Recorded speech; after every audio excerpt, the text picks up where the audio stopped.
Welcome to the Mike Litton Experience Podcast. Mike has over 31 years experience in real estate, finance, and investing.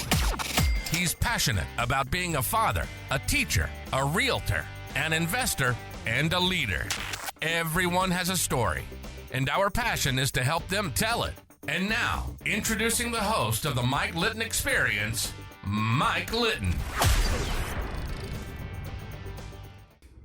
So what can you expect from the Mike Litton Experience? You can expect stories that will inspire, motivate, advice that will sharpen your focus, and expert information on real estate, finance, and market conditions.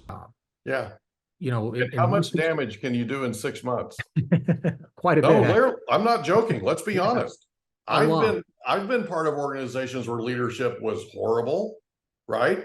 I've been part and they needed training like you're doing badly. Yeah. Right.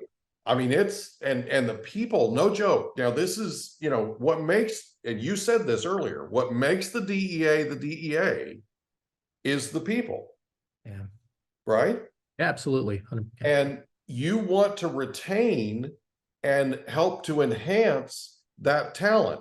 You don't want to be sending them out the door because somebody just got their box checked and now they're a new supervisor. Now they're in a leadership role and they're running people away or running people off.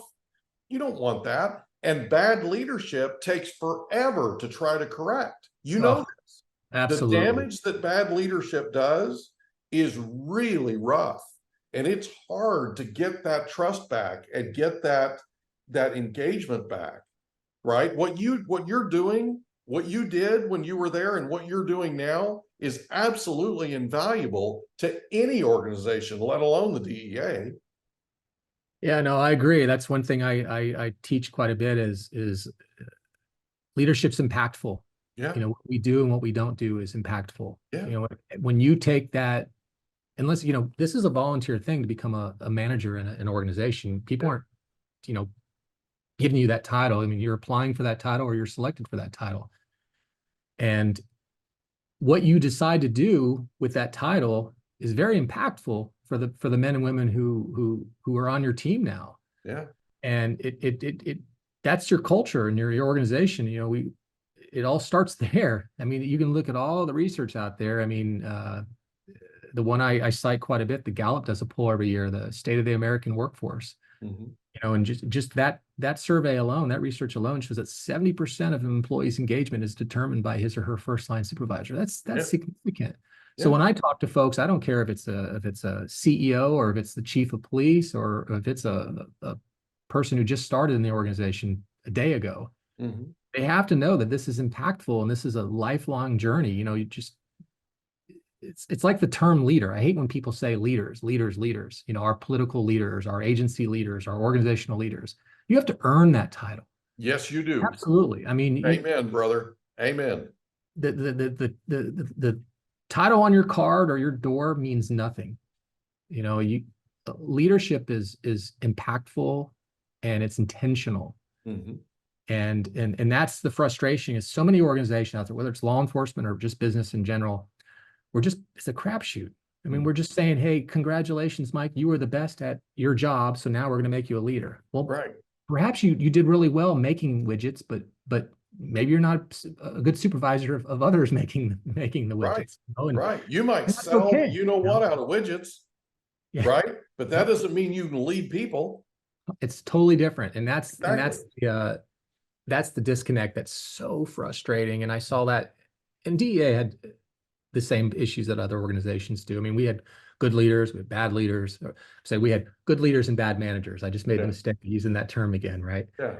But no, and that's really where my thought was is we really need to develop folks from out of the gate. We can't wait until they're in these positions.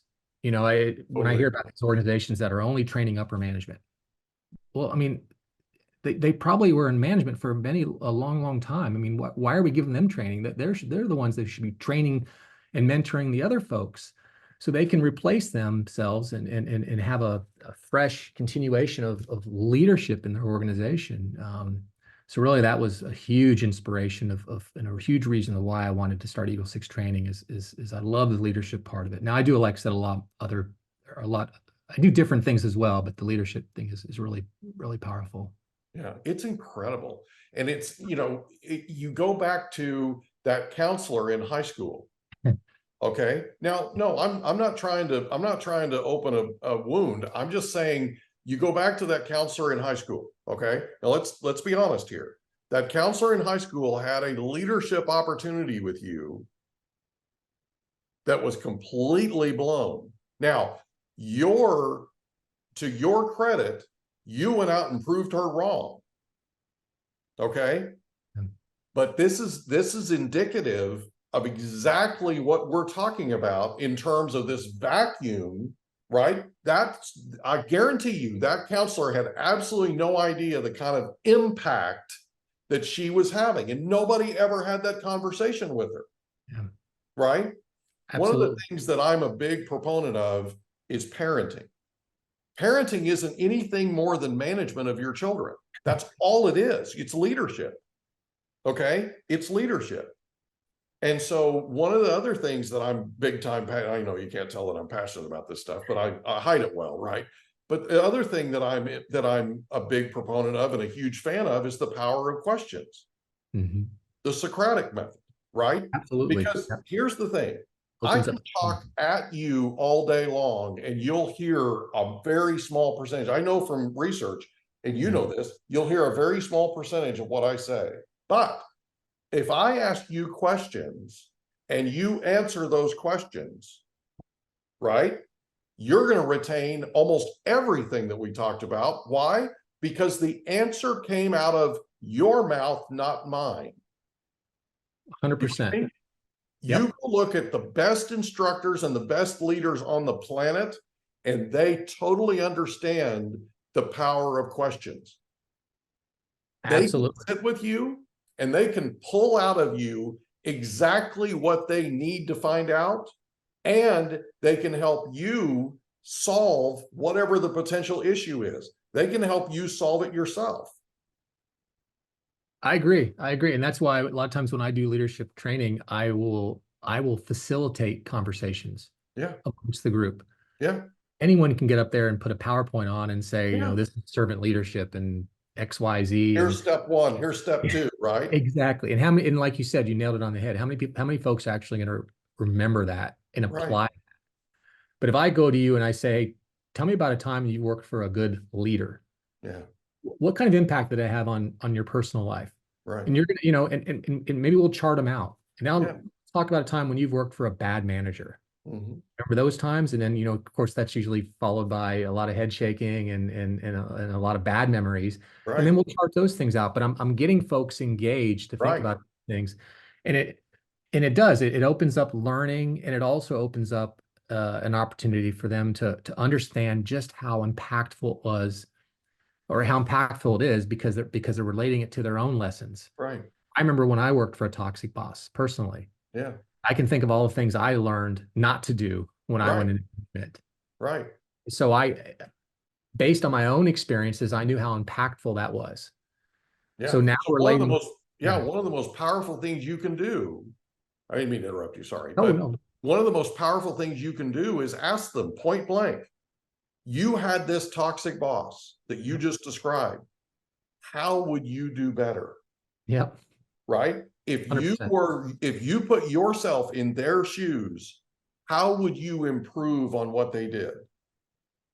And it gets them to a point to where they start thinking, about being a leader, right? Not just somebody who's sitting in a seat, right? Because what happens a lot of times, and you know this, in a bunch of these big organizations, and I don't know the DEA. You're the first person I've met that's in the DEA. Well, I say it's not true. I've met other people who are in the DEA, but you're the first person that I've interviewed that's been in the DEA. But these large organizations, and the military is one of them, right? So in the military, you're in there a certain amount of time, and you keep your nose clean, and you get promoted. Then you keep your nose clean, you get promoted. Time. Okay, and you get promoted it doesn't necessarily mean that you're a good leader. It just means you've been in longer than everybody else. And you kept your nose clean, right? Yeah, And yeah. you kissed the right tookuses, right? I mean, whatever, right? You know what I'm saying? So at some point, when they become that, like you said, checkbox, they're now a manager. Some of these people go to work with old axes to grind, and trying to wield their power to do. I mean, come on, man.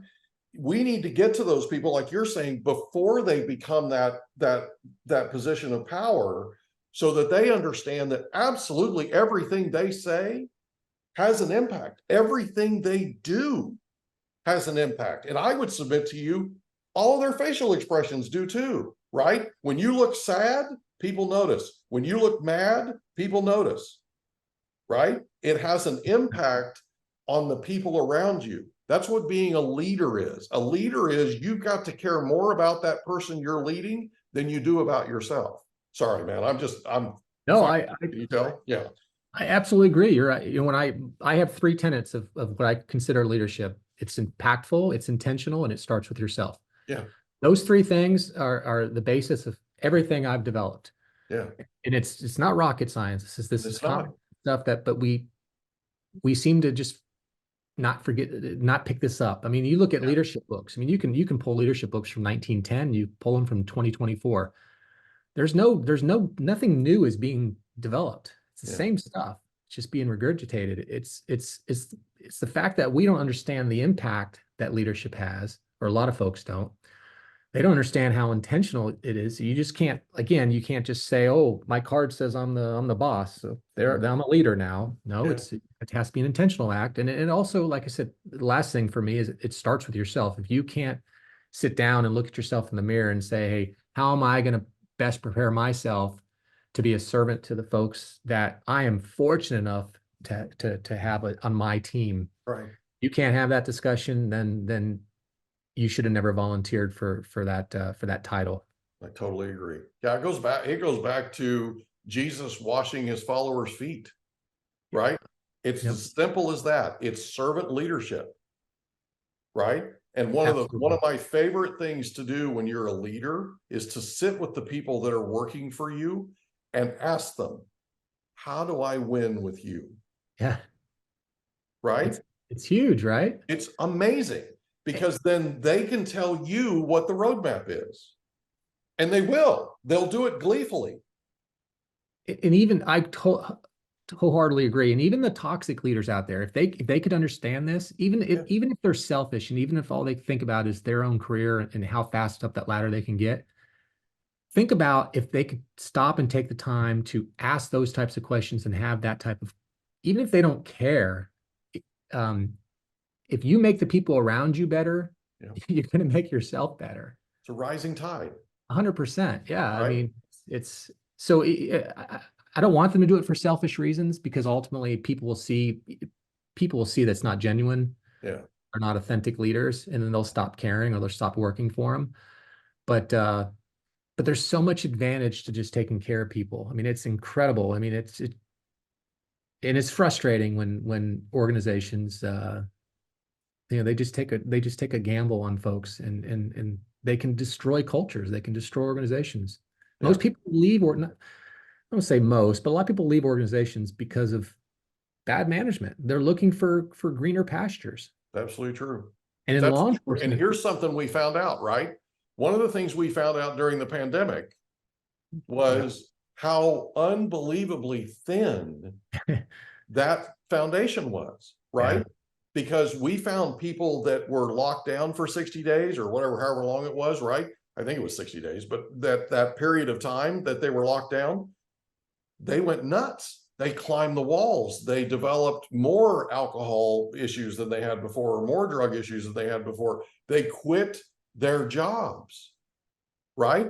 Because all of a sudden, everybody started re-examining where they lived. They started re-examining where their kids were going to school, what their kids were being taught, right? I would submit to you that we had a real awakening during the pandemic and after, because people found things out and rediscovered things that they never imagined before. You look at the organizations, I promise you, you look at the organizations carefully that succeeded in terms of retention of talent, they have leadership training, and it's the right kind. It's the right kind. Okay. I agree. Yep. Because those people that it discovered, it opened things up, kind of like an onion, right? It opened things up and it revealed true leadership, but it also revealed lack of leadership. Yep. Right? In a major way. And so now we're in a place where, I mean, I heard this phrase there, this statistic the other day from Mike Rowe from Mike Rowe Works, right? Mike Rowe says there's 7.5 million people, 7.5 million able-bodied men in the United States that are not working. Wow. That blows my mind. But I would submit to you that that's 7.5 million men. There's a whole bunch of them that were led incorrectly. I agree. Absolutely. Okay? That's a big reason. And the impact that leadership has is just absolutely amazing. I mean, it can go right, major up, major down. It can be, yeah, so crazy. So yeah. I'm so excited for you. This is really cool. So are you writing a book by chance? Slowly, but because I'm buying it, just so we're clear. Yeah, I have a couple ideas. I mean, I started on one with, like I said, I've done a couple speeches for some groups and conferences where I talk about really leadership's intentional, it's impactful, and it starts with yourself. And it's nothing new. I'm just trying to point out that we know these things. You know, when I ask you to think about a leader that you worked for in your life that made a difference in your life, you probably have good feelings. There's probably a dopamine release. You're thinking, I miss those days. You know, we know that, you know, and it's just, like I said earlier, if I asked you to talk about a leader or a manager that we worked for that was toxic, that you didn't, you know, that you were counting the days for you to go home. How did that make you feel? Right. There's nothing new here. I'm just trying to flush out some of those ideas that we already know. So yeah, I have been slowly putting those thoughts to pages, but nothing soon. Okay, so. Do me a favor. Promise me that you'll come back on when you have the book ready. Okay? I promise. We'll promote it and we'll talk about it. All right, perfect. Thank you. Okay. Brian, I cannot thank you enough for being our guest on the Mike Litton Experience. This has been an amazing time and I've enjoyed every second of it. No, thank you. Can I mention something else if you don't mind? Absolutely. Go ahead. So another passion, and we spoke about leadership a lot, which is obviously I'm very passionate about that as well, but I'm dedicated to raising awareness of opioids, specifically fentanyl. Yeah. You know, right now, 12 to 13 people are dying every hour in the United States because of drug poisoning. And what's driving that is synthetic opioids like fentanyl. Yeah. And one of the things that I do is I travel across the United States and I talk about the opioid epidemic and illicit fentanyl crisis. It's a 4-hour presentation that I put together. It started actually at 2 hours. Now it's at 4, and it's very comprehensive. My website has the entire outline. I do this for free. In fact, we just submitted paperwork to make this a 501(c) organization, only 2 mg.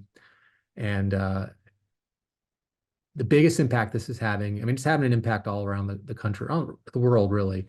But the biggest impact is with our kids. Yeah. You know, drug use has actually declined, minus marijuana. Drug use has actually declined in this country over the last 20 years. But the number of people dying, especially our kids, is at record highs. It's skyrocketing, right? It's skyrocketed, absolutely. And the problem is now fentanyl is in the drug supply. Yeah. So the drugs are more dangerous. Yeah. We've reduced demand. Drug prevention works. When we talk to kids, especially talking to kids in schools, it works. We've proven that over the last 20 years. But the reason more kids are dying is because they don't realize that fentanyl is a game changer. You know, 28 years in law enforcement, 24 of those years was in an enforcement capacity. I've never seen a drug more impactful. And like I said, I love the leadership stuff, and that's a big part of what funds a lot of the things I do. Yeah. But I also have a huge passion for just talking to people and raising awareness on opioids, specifically fentanyl, because it's I used this word before. It's a game changer. It's like the kid in, I think it was Maryland, who was cram studying for a test. And by the way, I've been there, right? I hurt my back. The first time I hurt my back was I was cramming. I was living on caffeine, on coffee for 2 days straight, right? And I hurt my back in a dairy box working at a grocery store. I was working my way through college, and I wouldn't have done that if I had gotten rest. This kid in particular bought online through Snapchat an Adderall, what he thought was Adderall, right? Because he thought it would help him stay awake and stay focused. So he buys it, he takes it, it's laced with fentanyl, it kills him. And those stories, and he's 20 years old. Yep. I have friends that are in the same circumstances Just now. a life that's completely snuffed out. And it's because nobody got to him ahead of time, like you're doing. Nobody got to him ahead of time to let him know this is, you're killing yourself. You think you're buying Adderall, you're killing yourself. From first-time drug use too. Exactly. Exactly. And that's happened, especially for our kids. Because you think about it, statistically speaking, when do most people try drugs? Yeah. When they're teenagers. Yeah.